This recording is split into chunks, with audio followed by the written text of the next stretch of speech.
स्कंध 11 अध्याय 5 भक्तिहीन पुरुषांची गती आणि भगवंतांच्या पूजा विधीचे वर्णन। राजाने विचारले, हे श्रेष्ठ आत्मज्ञानी योगेश्वरांनो, ज्यांच्या भोगेच्छा पूर्ण झालेल्या नसतात, तसेच ज्यांचे मन स्वाधीन नाही, त्यामुळे जे लोक भगवंतांचे बहुधा भजन करीत नाहीत, अशा लोकांना कोणती गती प्राप्त होते?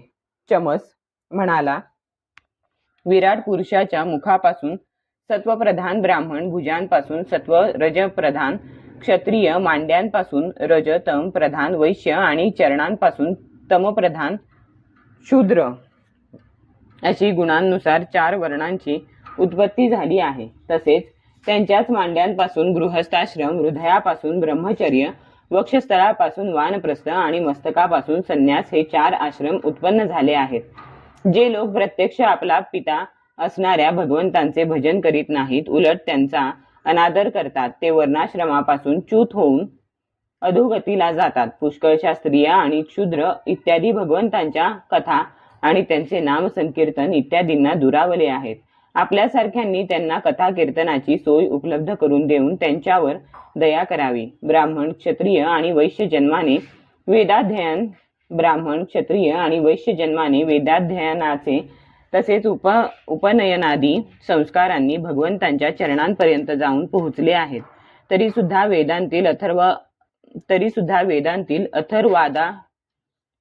वेदांतील अर्थवादामुळे ते कर्मफलांत आसक्त होतात। त्यांना कर्माचे रहस्य कळत नसते। मूर्ख असूनही ते स्वतःला पंडित समजतात आणि अभिमानातच गुरफटून जातात। ते गोड शब्दांनी भुलून जातात आणि त्या गोड फलस्वरूप वाणीची चटक लागलेले ते मूर्ख स्वतःही स्वर्गसुखांची वाखाणणी करू लागतात। रजोगुणामुळे त्यांचे संकल्पही भयंकर असतात। त्यांच्या इच्छांना तर सीमाच नसते। सापासारखा त्यांचा क्रोध असतो। असे हे ढोंगी घमेंडखोर पापी भगवंतांच्या प्रिय भक्तांची खिल्ली उडवितात। ते स्त्रियांच्या सहवासात राहून गृहस्थाश्रमामध्ये सर्वात अधिक सुख तेच असल्याचे सांगतात। ते अन्न, दान, यज्ञविधी, दक्षिणा इत्यादी नसलेले यज्ञ करतात आणि हिंसेचा दोष लक्षात न घेता पोटासाठी बिचाऱ्या पशूंची हत्या करतात। धन, वैभव, कुलीनता, विद्या, दान, सौंदर्य, सामर्थ्य आणि कर्म यांच्या घमेंडीने ते आंधळे बनतात। असे ते दुष्ट भगवतप्रेमी संतांचा इतकेच नव्हे तर ईश्वराचा सुद्धा अपमान करतात। भगवान आकाशाप्रमाणे निरंतर सर्व शरीर धारण करणाऱ्यांमध्ये राहिलेले आहेत व तेच आपला प्रियतम आत्मा आहेत। हे वेदांनी सांगितलेले तत्व ते मूर्ख लक्षात घेत नाहीत आणि आपल्या मनातील कामना वेदांनी सांगितल्याचे सांगतात। जगात मैथून, मांस आणि मद्य यांच्या सेवनाकडे मानव प्राण्याची स्वाभाविक प्रवृत्ती असते, म्हणून त्यामध्ये प्रवृत्त करण्यासाठी वेद आज्ञा करीत नाहीत। तर विवाह, यज्ञ आणि सौत्रामणी यज्ञांच्या द्वारे जी त्यांच्या सेवनाची व्यवस्था लावून दिली आहे, ती लोकांच्या उच्छृंखल प्रवृत्तींवर नियंत्रण ठेवून त्यांच्यापासून लोकांच्या निवृत्त करण्यासाठी आहे। धनाचे उद्दिष्ट धर्म हेच होय, कारण धर्मामुळेच परमतत्वाचे ज्ञान, त्यापासून साक्षात्कार व त्यामुळेच परम शांती यांचा लाभ होतो। परंतु लोक त्या धनाचा उपयोग कामोपभोगासाठी करतात आणि शरीराला मृत्यू अटळ आहे हे ते पाहत नाहीत। सौत्रामणी अज्ञानामध्ये सुद्धा मद्याचा वास घेते। सौत्रामणी यज्ञामध्ये सुद्धा मद्याचा वास घेणे एवढेच विधान आहे, पिण्याचे नाही। यज्ञामध्ये पशुला फक्त स्पर्श करावयास सांगितले आहे, हिंसा नव्हे। तसेच धर्मपत्नी बरोबर मैथुन सुद्धा विषय भोगासाठी नव्हे तर संततीसाठी आहे। हा आपला विशुद्ध धर्म ते जाणत नाहीत। जे हे जाणत नाहीत ते गर्विष्ठ, वास्तविक अज्ञानी असूनही स्वतःला योग्य समजतात व निशंकपणे पशूंची हिंसा करतात, परंतु मेल्यानंतर ते पशुच त्यांना खातात। हे शरीर मरणारे आहे व याच्याशी संबंधित असणारेही तसेच आहेत।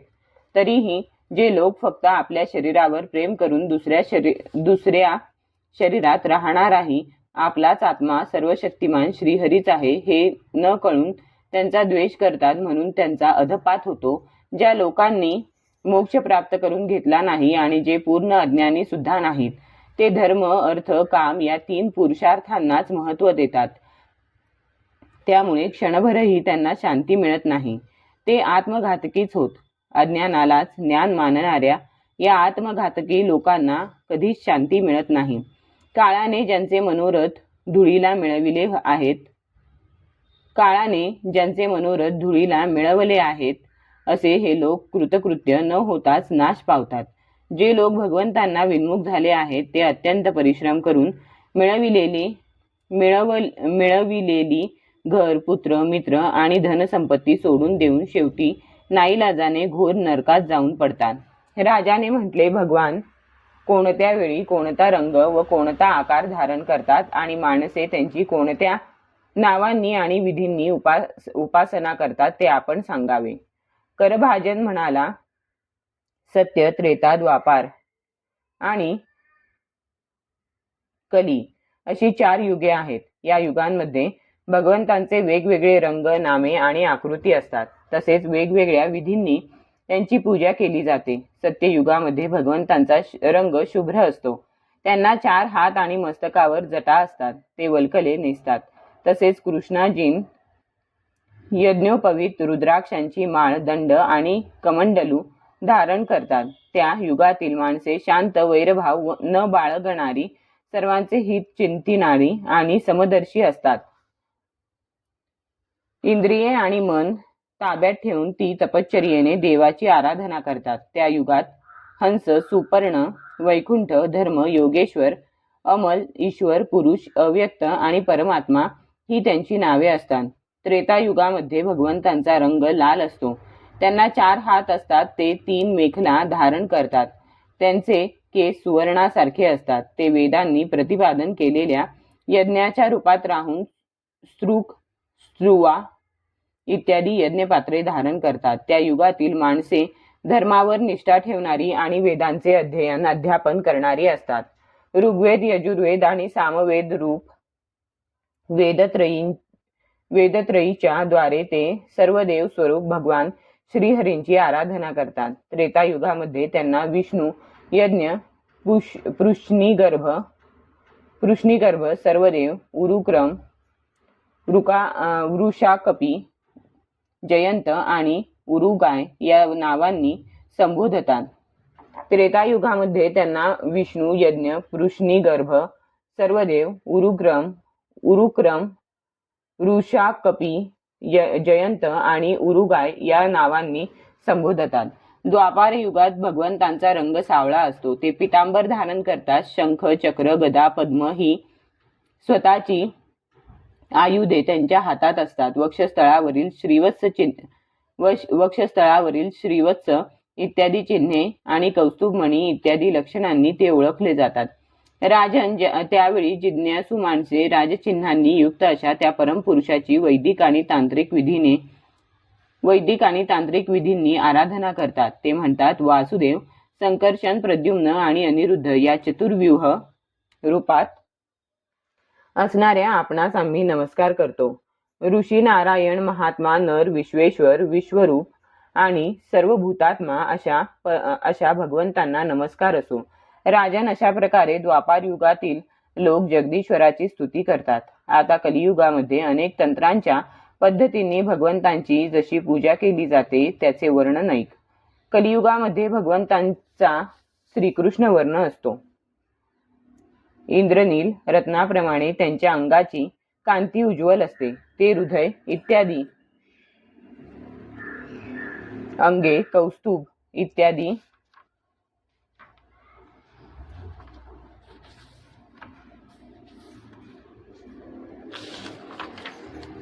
उपांगे, सुदर्शन इत्यादी अस्त्रे आणि सुनंद प्रभूती पार्षदांनी युक्त असतात. श्रेष्ठ बुद्धिमान पुरुष कलियुगात नामसंकीर्तन रूप यज्ञांनी त्यांची आराधना करतात.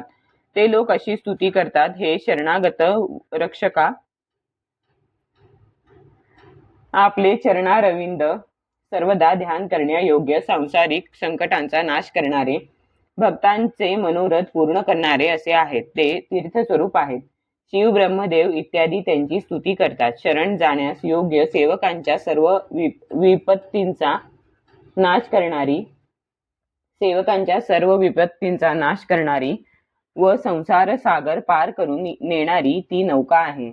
हे महापुरुष, अशा आपल्या चरणारविंदांना मी वंदन करीत आहे. हे धर्मशील महापुरुष, रामावतारामध्ये जे पित्याच्या सांगण्यावरून देवतांनी सुद्धा इच्छा करावी आणि जी टाकणे कठीण अशा राज्यलक्ष्मीला सोडून रानावनात फिरत राहिले, पत्नीला हव्या असलेल्या मायावी हरिणाचा ज्यांनी पाठलाग केला, त्या चरणारविंदांना मी वंदन करतो.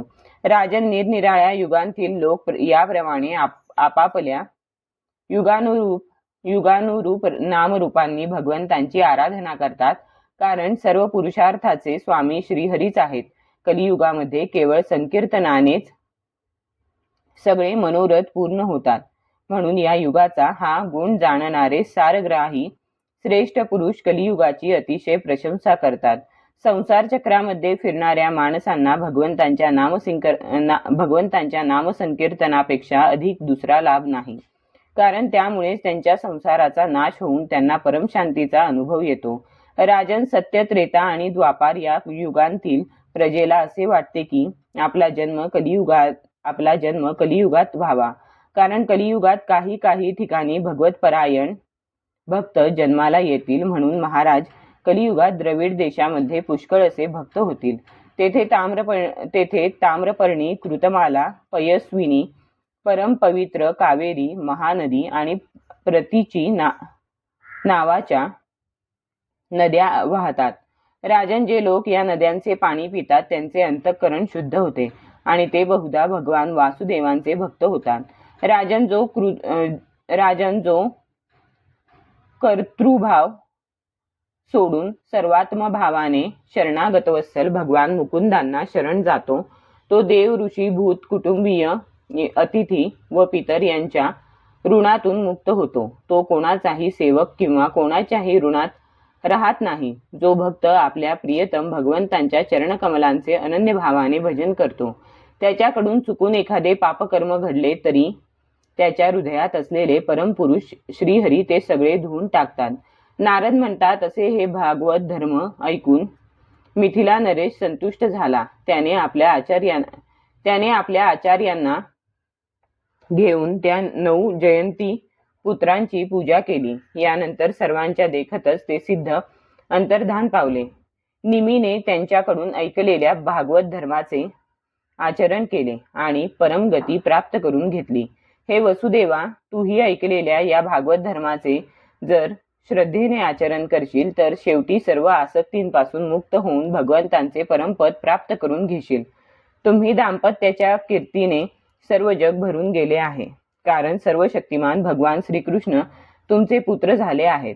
श्रीकृष्णांवर पुत्रप्रेम करणाऱ्या तुम्ही त्यांच्या संबंधीच्या दर्शन, आलिंगन, बोलणे, चालणे, झोपवणे, बसविणे,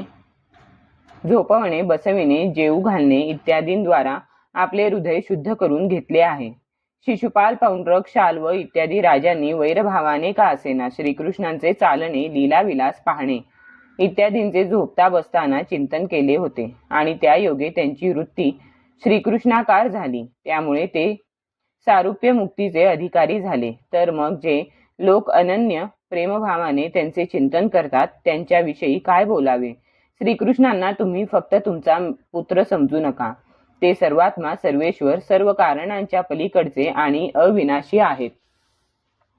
त्यांनी मायेने मनुष्यरूप प्रगट करून आपले ऐश्वर्य झाकून ठेवले आहे. पृथ्वीला भारभूत झालेल्या राजारूप असुरांचा नाश, संतांचे रक्षण आणि जीवांना मुक्ती देण्यासाठीच ते अवतीर्ण झाले आहेत. म्हणूनच त्यांची कीर्ती सगळ्या जगात गायली जाते. श्रीशुक म्हणतात, नारदांच्या तोंडून हे सर्व ऐकून भगवान वसुदेव आणि भाग्यवती देवकी या दोघांनाही अतिशय आश्चर्य वाटले. त्यांच्या मनात जो काही मोह शिल्लक होता तो त्यांनी त्याच क्षणी सोडून दिला. राजन, हा पवित्र इतिहास जो एकाग्र चित्ताने आत्मसात करतो तो आपला सगळा शोक मोह दूर सारून ब्रह्मपदाला पात्र होतो. अध्याय 5 समाप्त.